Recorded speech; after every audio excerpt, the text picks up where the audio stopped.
Isabel ini adalah istri seorang raja, namanya Raja Ahab. Isabel ini dia memiliki sifat yang kurang ajar. Sebenarnya perempuan dia diberikan kuasa oleh Tuhan untuk mempengaruhi pria. Salah satu contoh, ketika ular menggoda Adam, tiba-tiba saudara, iblis katakan begini, kalau kalian makan buah ini, kalian akan jadi sama seperti Allah.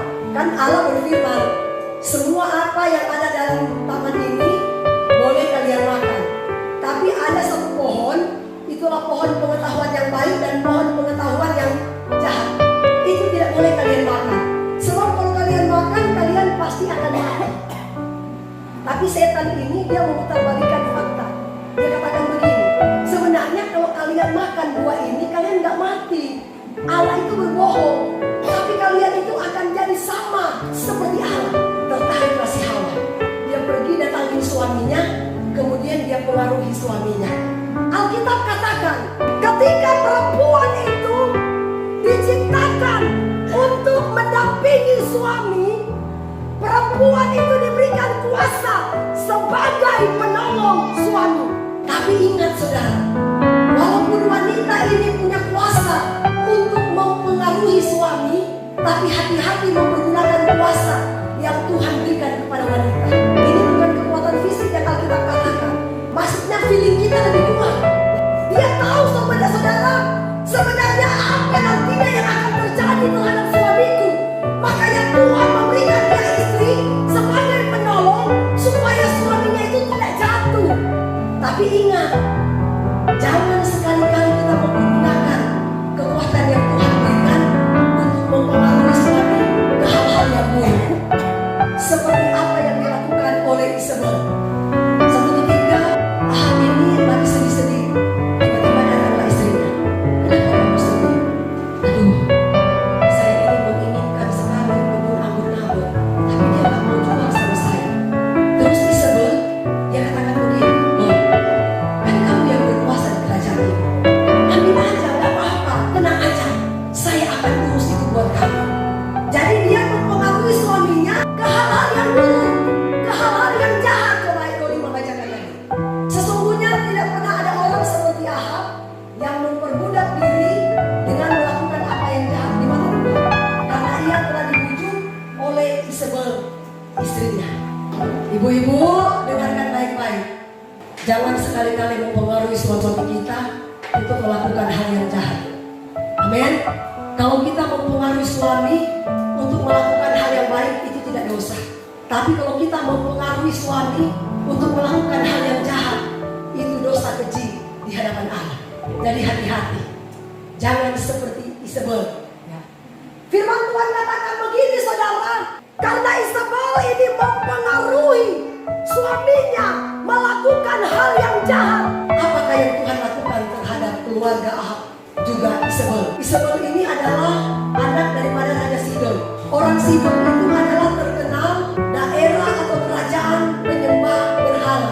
Sebenarnya Tuhan melarang orang Israel itu bergaul dengan orang Sidon.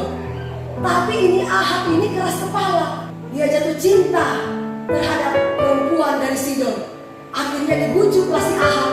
Ahab yang tadinya percaya kepada Tuhan, dia beriman langsung belok. Dia bukan lagi percaya kepada Tuhan, tapi dia percaya kepada berhala-berhala daripada istrinya atau Isabel. Itulah yang saya katakan, istri itu punya kuasa untuk mempengaruhi suami. Kalau istri sudah bujuk suami, waduh, minta ampun. Sayang, ayolah sayang, saya butuh ini sayang. Kalau perempuan sudah bilang sayang, itu hati ini gak bisa menolak. Sebenarnya yang butuh manja itu bukan perempuan, laki-laki. Wanita itu punya power, punya kekuatan. Laki-laki itu gak tahan godaan. Betul gak? Betul gak? Bapak-bapak coba. Betul. Apalagi kalau sekarang perempuan cantik di depan, selesai gitu. Yang saya ceritakan ini fakta saudara ya. Laki-laki itu berpikir tentang seks setiap 3 menit. Jadi laki-laki itu setiap 3 menit seks aja yang mereka pikirkan, kecuali dia sibuk kerja. Tapi coba kalau dia tinggal di rumah terus, seks aja yang dia pikirkan. Makanya dia kalau kalau lihat perempuan cantik, apalagi perempuan kalau cara pakaiannya payudara kelihatan. Ya ampun Tuhan, darah Yesus, darah Yesus. Tapi ditelanang di situ tuh mata. Darah Yesus tapi mata lain, betul kan? Saudara, apalagi kalau ibu-ibu ya, saya minta maaf. Kalau datang di gereja, pakailah pakaian yang sopan, di bawah lutut. Jangan sudah pakai. Untuk aja perempuan yang berdoa di depan. Tapi kalau Pak Pendeta yang berdoa, Pak Pendeta juga jadi berdosa nanti. Sementara berdoa, saudara, darah Yesus, saudara, darah Yesus, saudara, lihat tuh paha. Jadi nggak konsentrasi tuh pendeta berdoa. Saudara, pendeta juga manusia. Pendeta itu bukan Superman. Kami juga manusia biasa seperti jemaat, masih bisa jatuh. Makanya cara berpakaian kita harus kita jaga. Amin. Di Manado, saudara, seorang pendeta, istrinya kerja di luar, pendetanya setiap kali tinggal dengan anaknya di rumah karena istrinya jarang melayani suaminya. Istrinya jarang di rumah, urus kerjaan aja yang dia urus. Akhirnya apa yang terjadi? Anak si ketawa yang dulu diperkosa. Padahal pendeta, saudara, satu kali dua kali dia perkosa anaknya diam. Pendetanya ancam, kalau sampai mau bilang sama mama, nanti mama bunuh kamu. Itu pendeta, saudara. Saudara tahu apa yang terjadi? Anaknya karena berulang-ulang kali ditidurin oleh bapaknya, anak itu sudah tidak tahan. Dia datang ke salah satu yayasan, dia curhat sama pendeta. Akhirnya pendeta itu ditangkap polisi, masuk penjara, heboh di Manado, buat ke koran. Dia dipecat dari kependetaan. Pendeta juga manusia. Kalau pendeta kurang duduk dalam hadirat Tuhan, tidak rajin menjaga kekudusan, berdoa, diam dalam hadirat Tuhan, itu pasti mudah jatuh.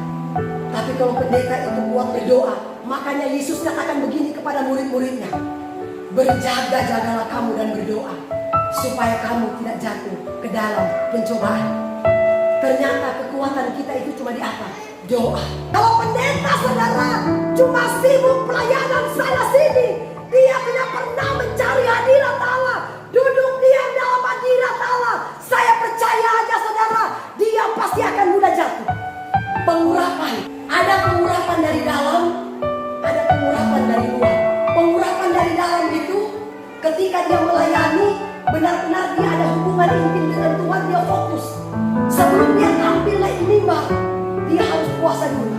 Saudara tahu, sebelum saya naik mimbar, saya harus puasa dulu. Karena apa? Karena saya ingin melawan batin-batin saudara. Saya tidak tahu apakah ketika saya menyampaikan khotbah itu bisa masuk meresap dalam hati saudara, atau setan malah membuat kita tersinggung, berontak, dan pergi meninggalkan gereja. Setan kan kadang-kala dia jin. Itu pendeta singgung kamu. Coba kamu lihat. Ngapain kamu gereja? Setiap hari Minggu dia khotbah, singgung melulu. Saudara, saya kasih tahu ya, sebagai seorang hamba Tuhan, dia harus berani menyampaikan firman yang benar sesuai dengan apa yang tertulis dalam Alkitab. Kalau pendeta tidak berani menyampaikan firman yang benar, lebih baik jangan jadi pendeta dulu. Bereskan dulu hidup kita di hadapan Tuhan. Amin. Kalau kita ada doa puasa, berhubungan intim dengan Tuhan, sudah pasti saudara ada power kekuatan ilahi yang keluar dari hidup kita, dan itu bisa bertransfer ke jemaat. Amin. Tapi kalau pengurapan yang dari atas, tanpa doa pun pengurapan bisa datang. Kenapa? Sesuai dengan kebutuhan jemaat. Karena Tuhan tahu, oh jemaat ini butuh, Tuhan memberikan dia pengurapan sebentar. Itu cuma dari atas. Tapi kalau dari dalam, pendeta itu yang harus berhubungan intim dengan Tuhan, minta power kekuatan dari dalam. Amin. Supaya ketika kita melayani, itu ada power. Sama dengan memimpin pujian. Kalau memimpin pujian, sebelum dia melayani, dia puasa dulu. Pasti